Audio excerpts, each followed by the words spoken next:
Hey guys, how's it going and welcome back. Well, just got back from along the McQuaid to North Bay, and the new set of pedals came in for my Yamaha DGX 660. Now you're going to find 8 of these rubber plugs that have to come out of the stand in order to install this big behemoth unit. It's got a little bit of weight to her, but she's well built, that's for sure. Okay, so take your music stand off. This way you can get access to the back. You're going to want to unplug your sustain pedal that you've been using, because now you no longer require the straight sustain pedal. So we'll get that out of the way.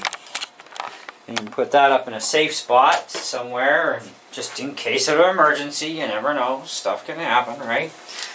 And so now you got the 8 plugs out.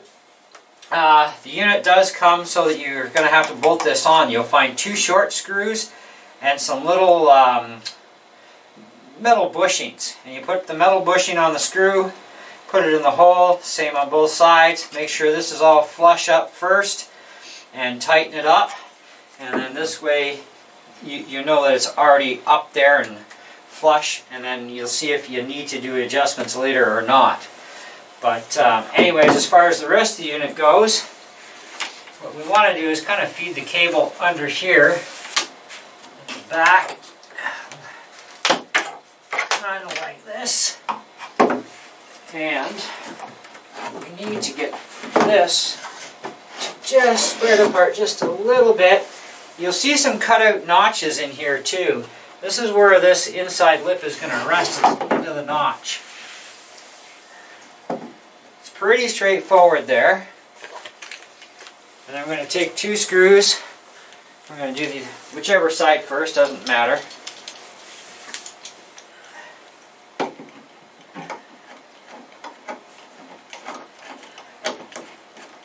going to have to probably lift it just a hair to get the screw started.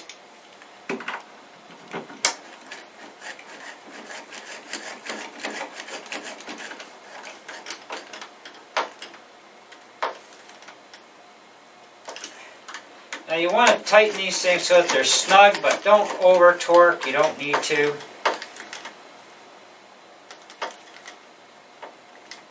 But they do need to be tight regardless.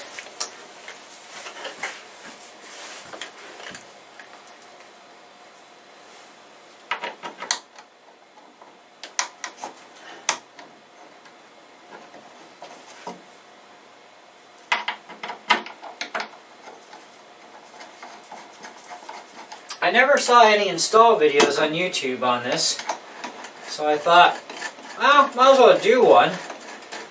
I would recommend reading the instructions that came with it, although this should be pretty straightforward in this video that you won't need any instructions to read, but just make sure and verify that you do have all the parts that come with this thing.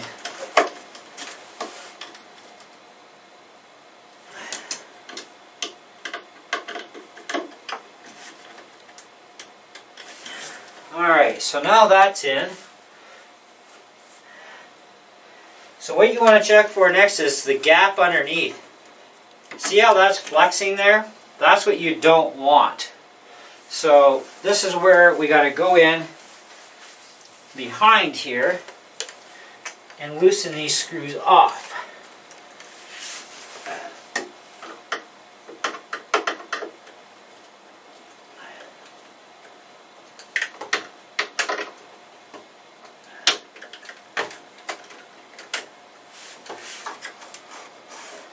Okay, so now that's sitting flush to the carpet, no problems.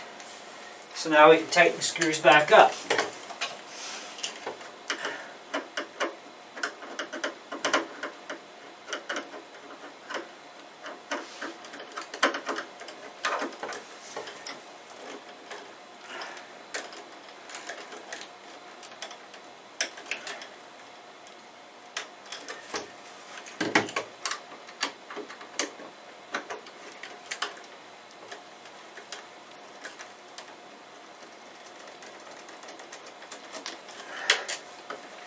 There, now it's going to be nice and sturdy. Okay, so the next thing is they give us these 3 hook things. But before putting those in, I would recommend plugging it into the keyboard so that you know how much wire you're dealing with. And this cable is only going to plug in one way.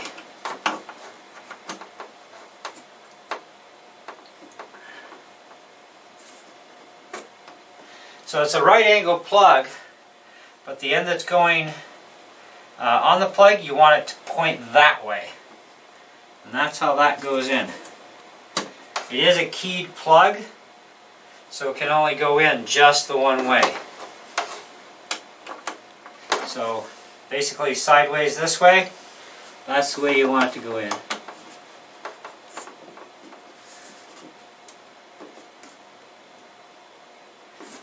Okay.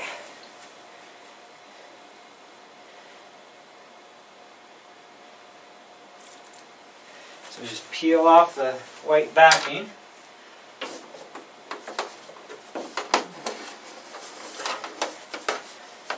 And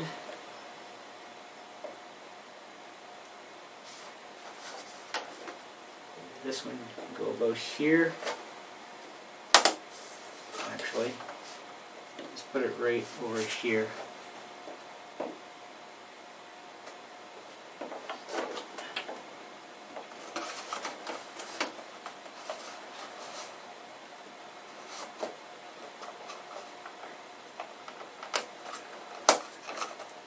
Alright, now I'm going to give you an up close of one of these things. So if you look at this, it's got like a opening notch. So your first one, when it goes onto the back, okay, you want this facing upright. Okay, so this way the cord can dangle down and not fall out, obviously. And the other ones you're going to put so it goes this way. So first one goes this way, the other two go this way so that they go down the side of the leg.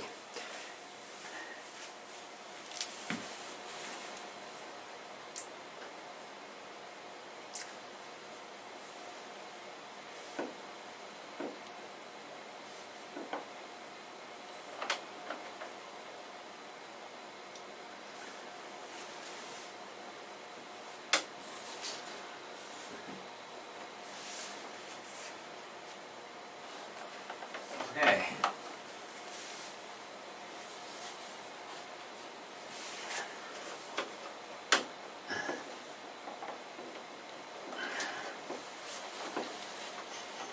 Then you just pinch the sides and pull back a bit,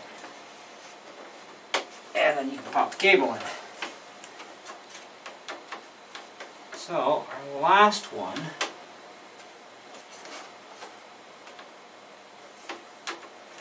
now, you'll see that there's a bit of a gap left. It's because the cable isn't super long, but that's okay. Just find out where that last flat spot is going to sit.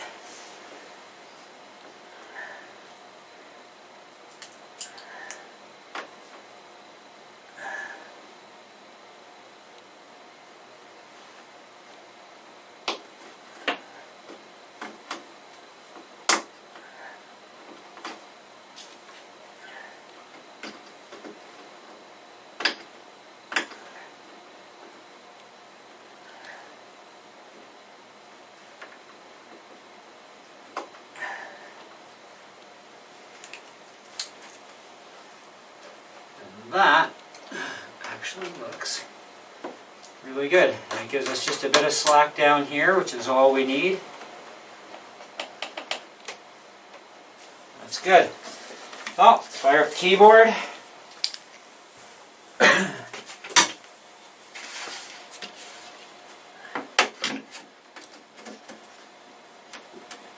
Now, these two first ones, the middle one and the far left, they're supposed to be programmable. Let me figure out how to do that, and then I'll do a video on it for you guys. So let's do a regular chord here. Let go. Put on the sustain. And holds.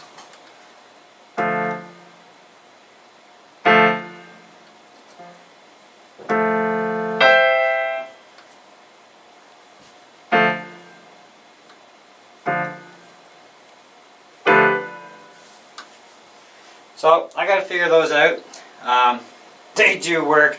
They say there's a very mild difference. You don't really notice a whole lot between the far left and the middle. But I wanted this unit regardless because I can program stuff on the two pedals. I thought that was kind of cool. Plus it completes the piano.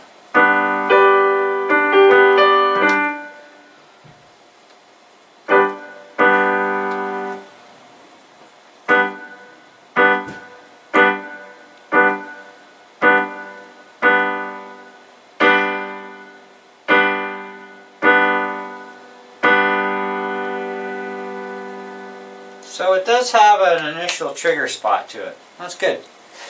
Anyways, so that's how you install that pedal unit. And the sustain works fine. The other two, like I said, I gotta find out what those things actually really do. It's not that I'm new to piano so much. I've never used those pedals before, so I don't really understand them that well. But I'm going to find out more about them. There's a lot of information in the menu. You can go through your function menu, and that's where you're going to set up those pedals to react the way you need to and that sort of deal. And if you do want to program them for other features, apparently, like I said, you can do that. And I will be doing that because actually I want to set it up so that I can run my, my drum beat and probably the fill on it, or maybe I'll use the pause button as the alternate. I don't know yet. We'll figure it all out, but once I get it all figured out, you guys will see another video.